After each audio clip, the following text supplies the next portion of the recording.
Hello everybody and welcome to my Halloween Havoc 1993 review. This event starts off with a funny clip involving kids trick-or-treating. They go to a house and Tony Schiavone answers the door.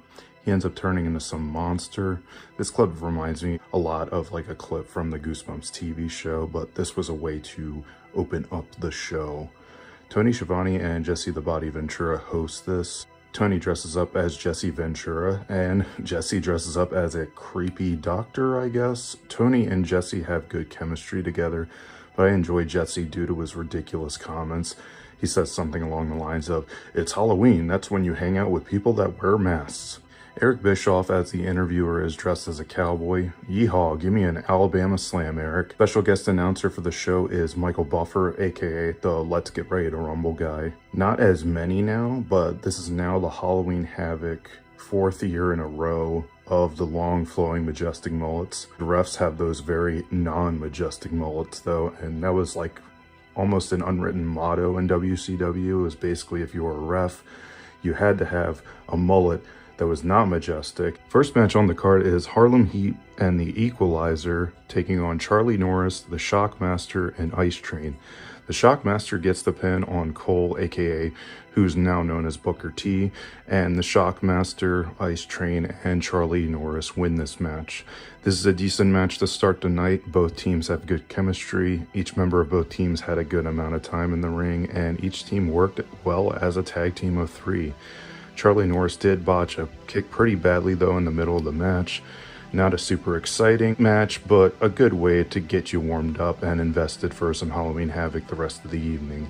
Second up we have Mr. Wonderful Paul Orndorff accompanied by the Assassin, and Mr. Wonderful takes on Ricky the Dragon Steamboat. Personally, I don't care much for Mr. Wonderful. He does have a hilarious but elegant entrance song though. I know he's in the Hall of Fame, but I can't help but calling him generic wrestler man. Insert obvious Mr. Not So Wonderful joke here. I do, however, enjoy Ricky Steamboat. While people know him, I think he's more on the underrated side.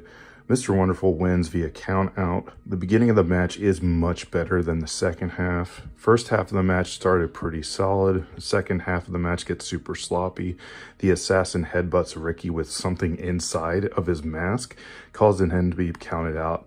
And it is a pretty middle of the road match. Next is for the World Television title. Davey Boy Smith, aka the British Bulldog, takes on Lord Steven Regal, accompanied by Lord William. Lord Steven Regal keeps his belt after the time limit runs out. This match was so boring to me. Maybe I'm not a traditional type wrestling guy, but a match where the wrestlers just hold and squeeze each other the whole time is not engaging to me. Davey Boy Smith gets in a few good moves at the last second, but is unable to pin Steven Regal and time runs out. Matches for a championship should not be this bland. Next, a segment happens with Vader spinning the wheel and lands on Texas Deathmatch for the main event later that evening. This was an old thing in WCW called spin the wheel, make the deal. Either prior to the actual event or even during the event, they will spin this wheel and it should land on a certain type of stipulation for a match. And so it landed on Texas Deathmatch, which I am completely okay with. I mean, compared to the 1992 Halloween Havoc, it was like a coal miner's glove match. It's like, that doesn't exactly scream spooky to me. That's just me though. Then we have Dustin Rhodes taking on Stunning Steve Austin for the United States Heavyweight Championship. If you want to see Steve Austin's bare booty, this match has you covered. Steve Austin pins Dustin. The referee counts to 3, yet doesn't give Steve the belt. Dustin then does a surprise roll-up and the ref counts the 1, 2, 3 and then retains the belt. To me, truly a dusty finish. This match wasn't horrible, but with how stupidly it ends, it really brings this show down for me.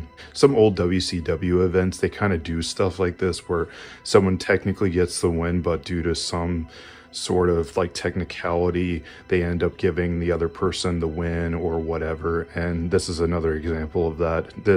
I don't know, this match, like, while I like Dustin Rhodes and especially Steve Austin, or he is known as Stone Cold Steve Austin now, I really like them, but this match between the both of them just didn't really do much for me. Now we have Too Cold Scorpio and Marcus Alexander Bagwell taking on the Nasty Boys, accompanied by Missy Hyatt for a World Tag Team Championship. Too Cold and Bagwell decked out in black and orange wrestling pants. Oh yeah. Bagwell steals a Halloween kiss from Missy and the audience starts chanting, "Whoop, there it is." This is truly the 90s up in here. This match woke the frickin' crowd up. Missy Wyatt gets her revenge on Bagwell later and smacks the sonic rings out of him. Nasty Boys win back their titles. Definitely my favorite match of the evening. Both teams looked great too. While I'm definitely a fan of the Nasty Boys, I am a fan of Bagwell and Scorpio after that match as well. After that, we have Sid Vicious accompanied by Doug Dimmadome, aka not Doug Dimmadome, but the way this guy is dressed, he might as well be called Doug Dimmadome, taking on Sting. And Sting is so over with the crowd, but this was a bit of a slow-paced match. Doug Dimmadome holds Sid's boot down by accident when Sting goes for the pin. Sid gets pissed at Doug Dimmadome, and Sting does a surprise roll-up for the win. Not that exciting of a match, but the match didn't go that long, which some matches tend to do in older WCW events, so I can't complain too much on this one. Next is Ric Flair taking on Ravishing Rick Rude for the World Heavyweight Championship. And Rick Rude is wearing some beautiful Halloween pants from 1992 Halloween Havoc. He wore those as well in this year's one. Ric Flair does a whole lot of damage to Rude's leg. Rude almost gets himself disqualified from a chair shot. There's a Flair flop in the match, which is always a pleasure to see. Two referees get taken out at the end of the match. Ric Flair pals Rick Rude right in the kisser with a foreign object and pins Rick Rude, but one of the refs sees the object Flair used and Flair is disqualified. Rude retains his World Heavyweight Championship title. While a little slow-paced at times, there are good performances from both Rude and Flair. I just hate the DQ-type endings to championship matches. Other than that, this was a decent match. For our main event, we have Vader accompanied by Harley Race taking on Cactus Jack in Spin the Wheel, Make the Deal, Texas Death Match. The match starts off with a brawl between both immediately. Vader gets a few big chair shots to the head. Both fall into a grave that says RIP Vader, but both come out pretty quickly. Cactus Jack and Vader are busted open. Most of the match happens along the stage entrance and ramp to the ring. Cactus Jack takes a cactus prop and smacks Vader. Vader taking a beating in this match. Vader gets thrown into a table. Table gets thrown into Vader. Vader gets upper hand and does a moonsault off the top rope. And I am always impressed by this from Vader. It's very impressive for a big guy to do a moonsault off the top rope. Vader gets a chair shot in and does a DDT to Cactus Jack onto the chair. Jack does a DDT to Vader onto the chair as well.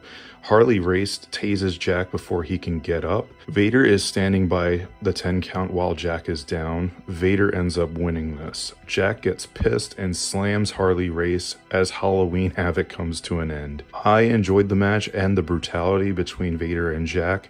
The taser from Harley Race to Jack in order for him to stay down was kind of weak to end the match on, but this is kind of typical heel work. In the long run, it does work, but I do think it was kind of a weak way to keep Cactus Jack down. I feel like if Harley Race kind of did like a suplex or something, that would have been cool. In a way, it's kind of like eating a chicken breast for an appetizer and then getting a salad for your entree, but this was, regardless, this was still a fun match. So Halloween Havoc 1983 overall was a decent show. The beginning segment with the kids trick-or-treating and then showing up at Tony Schiavone's house and he turns into a monster was a lot of fun. Jesse the Body Ventura and Tony Schiavone on commentary was good. Tony dressing up as Jesse I thought was hilarious.